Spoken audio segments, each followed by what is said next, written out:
This show is brought to you by Safety FM.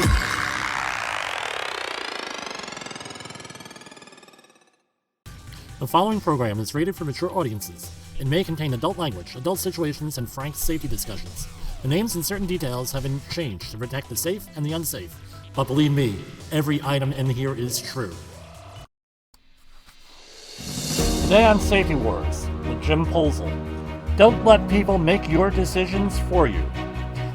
Let me start out by saying, I'm not an attorney and I'm not offering legal help or human resources advice. But this really needs to be a topic of discussion in your organization. I ran into a problem at the beginning of my career on a project where we had an environmental management company who had an overbearing and micromanager type of, and I'll use air quotes, safety professional. This is one of those people that you always butt heads with. Every day, it seems like there's a power struggle going on. Usually we were on the same page, but there were a few times he would not budge and undermine everything that we were trying to do, especially in meetings in front of my client and the workforce I was in charge of managing. In today's world of email, voicemail, and text messaging, this would have been handled really different and really quickly. We would have had everything in an email chain and would have been put to bed early. But in the 1990s, that wasn't going to happen. I did what I thought was a professional thing, which was speak to him in private and ask him not to deliberately undermine me. We're not talking about inadvertent things that happen in life where you may say something out of place and accidentally undermine someone. That happens, but this was something way beyond that. When this didn't work, and he kept on undermining us, I followed it up the line of the management, to the client, to my supervisor, and everyone said, well, just deal with it, and they blew me off. One day, this person made a decision that was totally wrong, and he took people out of respiratory protection, and the air monitoring results that we were coming up with were 4 times the permissible exposure limit. I put everyone back in the appropriate protection and work proceeded. You see, when I heard about this, of course, he was nowhere to be found. Later that day, I was in a meeting with him, and he started to harangue me in a meeting over respiratory protection. And I asked him why he took people out of respirators when they were way over the PEL. He then started to argue. Then I asked him if he actually had the authority to make that decision, since his company and him, nobody from his organization, were on any paperwork, and he actually wasn't the employer of anybody. I told him that it's the employer's responsibility, and me by proxy, to protect the employees, and it was wrong of him to insert himself into any decision, especially things dealing with respirators, since this time he was wrong. He wanted to, all of a sudden, cut the meeting short. I told him that this conversation would happen in front of the workforce, since he started it in front of the workforce, and he harangued me in front of them. I pointed out that he had little or no liability in this situation, and that his wrong decisions were putting people at risk, and I would not let him do that any longer. You see, the lesson here is this: if someone has no liability, they have no skin in the game, you don't let them make the decisions.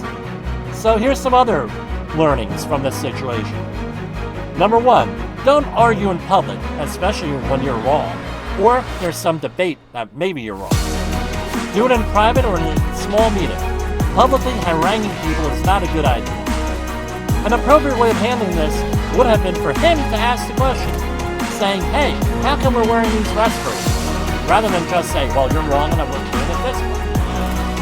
Right? I don't let people make decisions like that unless it's an IDLH, immediately dangerous to life and health situation.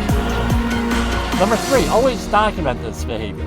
If something cannot be proven beyond all doubt, especially if you're a safety professional, don't expect any kind of resolution in your favor. We are safety professionals, not production people. We're seen as a drag on the organization, and this also leads to a lack of credibility. Number 4, remain calm. Be nice and calm, like I always say, right? Always be less confrontational. The minute you lose control, you lost the argument with these folks, and it will tend to get the other person aggravated if you don't get upset, as it did in this situation. Which, if If they get upset, then guess what? They look bad. You don't look bad. Stick to your position. Number 5, stick to your position. Have a backbone. Even if it does not turn out in your favor, you at least show you have a backbone and are looking after your people's interests. No, and your client and your organization's best interest. If you can show a logical and reasonable course of action, people have a tendency, even difficult people, to respect you, even if that situation does not turn out in your favor. They might not agree with you, and you know what? You need to get over that. So how did this resolve? The next week, there was a huge meeting, and the bosses and I had a conversation on the incident. I told them what happened and my attempts to resolve the issue, and I had it in my nice, handy logbook. We don't have logbooks so much nowadays. We use apps and emails. Guess what happened? Everyone ended up agreeing with me. They even got a good laugh out of the situation. He ended up moving on after this, and no one has seen and heard from him in years. We don't know whatever happened to this guy. As a matter of fact, his boss ended up hiring me, and I still got work from that company over 25 years later. So, what's the purpose of all these discussions we have here on Safety Wars last couple of episodes? Right? It's to show that you're not alone in this fight. You're not alone in this safety war. This type of stuff is common. We see it all the time as safety professionals. This is the way I handled it, and it turned out in my favor. I've had similar situations, and they haven't turned out in my favor, but guess what? I don't care. But when things turn out in your favor, it's a great thing. Sharing knowledge and showing people that they are not alone, and in these situations, is how we're going to win the safety war.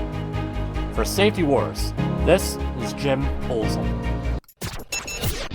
The views and opinions expressed on this podcast are those of the host and its guest and do not necessarily reflect the official policy or position of the company. Examples of analysis discussed within this podcast are only examples. They should not be utilized in the real world as the only solution available, as they are based only on very limited and dated open source information. Assumptions made within this analysis are not reflective of the position of the company. No part of this podcast may be reproduced, stored in a retrieval system, or transmitted in any form or by any means, mechanical, electronic, recording, or otherwise, without prior written permission of the creator of the podcast, Jay Allen.